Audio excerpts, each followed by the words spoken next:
Bonsoir tout le monde. Dans le but de modéliser et de dimensionner les différents éléments d'un portique trié, on va commencer dans cette vidéo la première partie qui porte essentiellement sur la modélisation du portique ainsi que l'application de la charge du vent. Donc le portique est un portique trié dont l'ouverture égale à 24 mètres et une hauteur totale égale à 10,2 mètres. L'entraxe entre les portiques égale à 6 mètres ainsi que la profondeur de la construction égale à 48 mètres. Pour les données du site, la région égale à 2, site exposé et la pression du vent est normale. L'application du charge du vent est selon la norme NV65. La modélisation, c'est à l'aide d'un logiciel robot, du logiciel robot. Donc je vais choisir d'abord le type de la structure, un portique plan. Et je vais commencer par la première étape et la définition des lignes de construction. Par rapport à X, j'ai deux espacements de 12 mètres. Et j'obtiens ici l'ouverture qui est égale à 24 mètres. Par rapport à Z, l'axe vertical par rapport au repère global du robot. Je vais commencer par le premier espacement qui est égal à 8 mètres. Et je vais changer ici le labellé en valeur. Par rapport à 8 mètres, je vais ajouter un espacement de 1 mètre. C'est la hauteur totale du poteau. Et par rapport à 9 mètres, je vais ajouter un espacement de 1,2 mètres. J'obtiens finalement une hauteur totale de la construction égale à 10,2% et avec une pente de la toiture égale à 10%.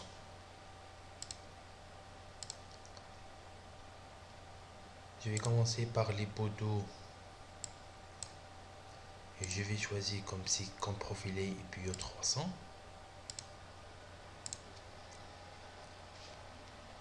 Pour les membrures supérieures, double cornière 80 x 8. Pour la membrure inférieure, constituée de double cornière 100 x 10.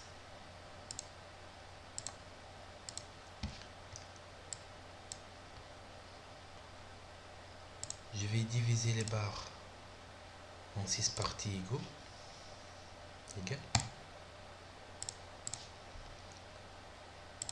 Par la suite, les diagonales sont des double cornières 50 x 5.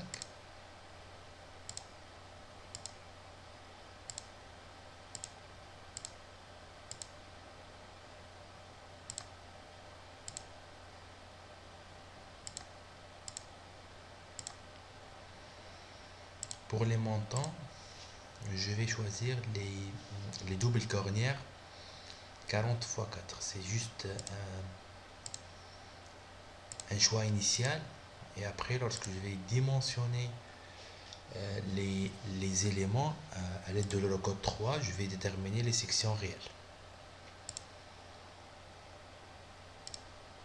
Je vais afficher le croquis des profilés et je vais ajouter pour le poteau un appui articulé. Donc un poteau articulé. Je peux aussi afficher les barres avec les différents couleurs. Donc attribut pour les barres, je vais cocher les jantes par couleur. On peut remarquer ici que la section est par défaut est déjà inversée. Donc il faut faire tourner cette section de 120 degrés Celsius.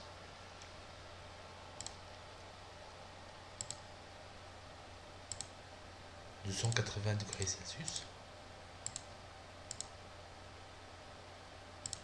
C'est bon. Donc juste pour les éléments de la ferme, sont des éléments soumis uniquement à des forces axiales, quelle que soit la compression ou bien la traction. Donc il faut ajouter cette condition. Donc pour les caractéristiques de ces éléments-là, je vais ajouter que ces barres-là travaillent uniquement et transférant uniquement des forces axiales. Donc pour la sélection rapide, je vais utiliser sélectionner barre. Et pour les diagonales et les montants, sont des doubles cornières 40 x 4 et 50 x 5.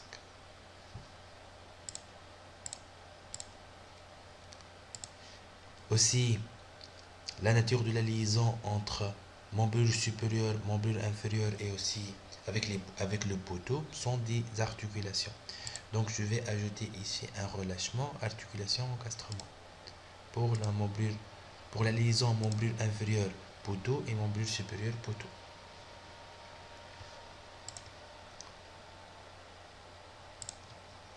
Et donc je vais copier par miroir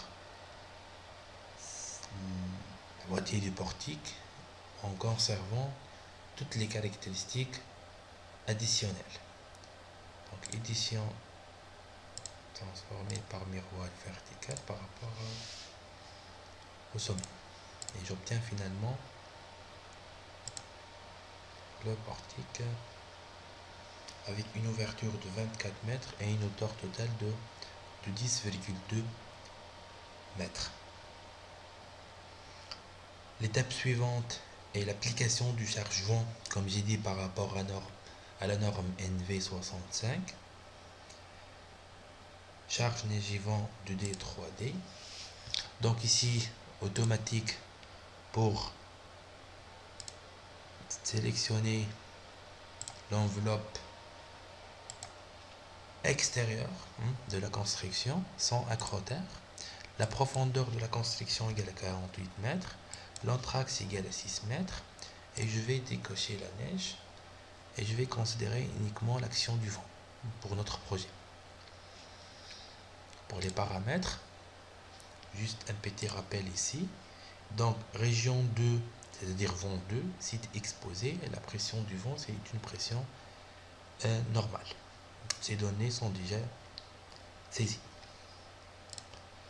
Donc, vent 2. L'altitude géographique par rapport à la mer, on va considérer 0.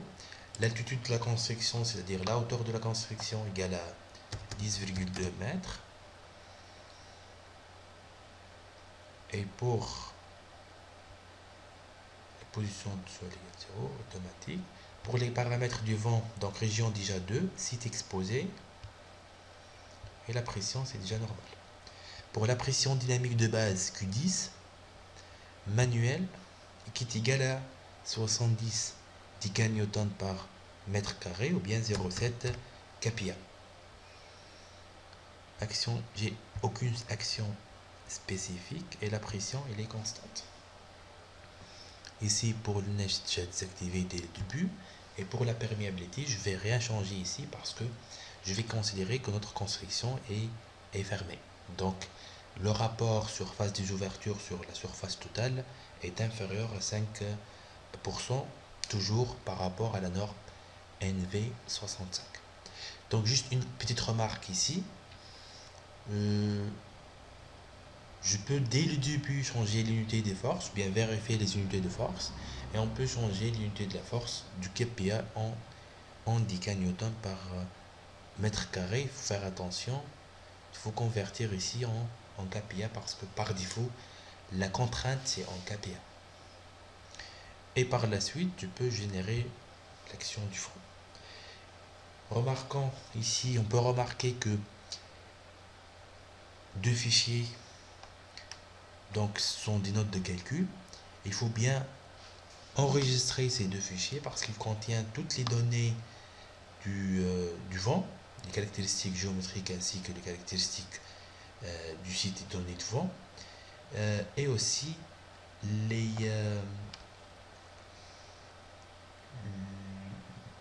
le résultat final du vent, quel que soit ici par exemple le coefficient de traînée relatif aux actions externes, les coefficients de traînée relatifs aux actions interne pour le cas de la suppression et du pression. Vent gauche-droite, c'est-à-dire ici le vent perpendiculaire à la grande face, qui s'appelle aussi le vent lampa. Et aussi pour le vent avant-arrière et arrière-avant, c'est le vent perpendiculaire à la petite face et c'est le vent pignon. Un calcul simple manuel, vous pouvez vérifier ça, c'est-à-dire vous pouvez effectuer un calcul manuel en utilisant la norme NV 65 et pour les données indiquées ici, vous allez sûrement trouver la même chose. Donc pour bien comparer ces résultats, vous pouvez enregistrer ce fichier là. Donc ici, les 6 actions du vent, et on peut afficher en cliquant ici le symbole des forces ainsi que ces valeurs pour différents vents. Comme j'ai dit, quel que soit pour le cas sur pression, bien pour le cas des pressions. Juste ici, j'ai parlé que on peut dès le début changer l'unité des forces. Donc il faut aller à outils préférences de la tâche. Et ici, dans l'unité et format, pour les forces, on peut changer dès le début ici la force en kilonewton ou bien on peut changer la force en décanewton et ainsi que les moments et les contraintes. Pour la norme de conscription, donc juste ici, le plus important pour moi, c'est que pour les neiges et vents, j'ai utilisé la norme MV 65 0209.